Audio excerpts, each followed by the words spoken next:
భారత ప్రధాని నరేంద్ర మోడీ పిలుపు మేరకు 121 మన్ కీ బాత్ కార్యక్రమం భాగంగా పాత బస్తీలోని బహదూర్పుర, యాకత్పుర, మలక్పేట్లోని ఉన్నటువంటి డివిజన్ నాయకులు వారి డివిజన్లలో మన్ కీ బాత్ కార్యక్రమం వీక్షించడం జరిగింది.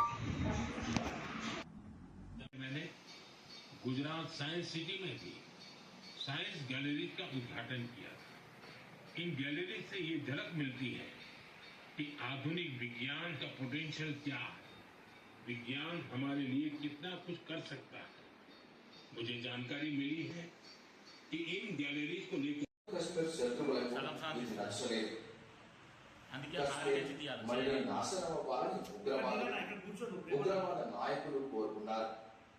అందుకని ఇంత పెద్ద కుట్రలు పన్ని దాన్ని అమలుపరిచారు. ఉగ్రవాదానికి వ్యతిరేకంగా జరుగుతున్న ఈ యుద్ధంలో దేశ ఐక్యత